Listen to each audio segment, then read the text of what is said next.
The ban will be strictly enforced. That's the stance of the government regarding the impending ban on styrofoam food containers. The National Environment and Planning Agency, NEPA, says there will be no grace period for persons possessing the containers to get rid of them. TVJ's Dashan Hendricks has the details. There'll be no letting up or no phased approach to the non-use of polystyrene. Director of Environmental Management and Conservation at the National Environment and Planning Agency, NEPA, Anthony Mackenzie, outlining that there will be a strict ban on the use of styrofoam food containers come January 1.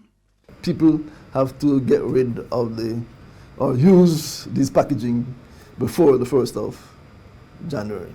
The importers have made the adjustments that they would need to make, and they would have had to have done so from January of this year. Now the second phase, no more manufacturing of styrofoam in Jamaica, takes effect on Wednesday. The country's sole producer, the Styrofoam Group, which virtually had all the market to itself in 2019, has already started winding down that operation. We have since suspended all production and are in the process of finalizing either relocating a number of employees, but I think the vast majority of the employees are going to be taking redundancy. 130 employees work on that line. Mr. Mahfood says about 100 will be made redundant. The rest will be relocated in the company, and payouts to those getting separated will take effect in the second week of January. All this after failed attempts to delay the ban for another year. They made a submission together with the Jamaica Manufacturers Association, the Small Business Association, made a submission to the government, to the cabinet, and then requesting an extension. But it was not, having considered all the factors and the discussion that took place with the stakeholders, it wasn't accepted. But Government Senator Mathis Omuda, who led the legislative work for the ban, said he saw no pressing need for the extension which was requested. He argued that everyone knew the ban was coming for more than 3 years and that the government also made provisions to help retooling. When the ban was announced, a special window was also opened at TVJ to provide concessionary financing for manufacturers who may wish to convert to biodegradable alternatives to this material. So the government didn't just cut a particular material. There was an option provided to the manufacturer to say if you wish to make that conversion, the government will assist you with the financing of such.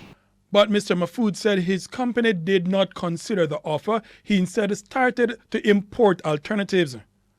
What we found is that there is no competitive advantage to bringing or manufacturing fiber or polycarbonate or any of these other materials, for that matter, at a regional level.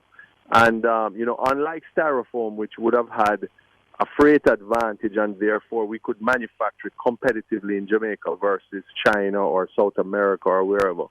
What happens is with the heavier materials like paper, cardboard, fiber, you can import directly from China, the Far East, anywhere for that matter. And as long as their cost of production is lower, it's almost impossible for us to compete with those cheaper imports. Styrofoam has since exited the packaging business. The education campaign for the ban continues, however, with concerns. One concern relating to the polystyrene is that in terms of how our meals are structured with a lot of gravy and so on, that the new alternatives might not stand up to that. That is a concern. I've heard people talk about manufacturing out of bamboo in Jamaica, using raw materials sourced in Jamaica. We'll never be able to compete with the Far East and those materials. Dashan Hendricks, TVJ News.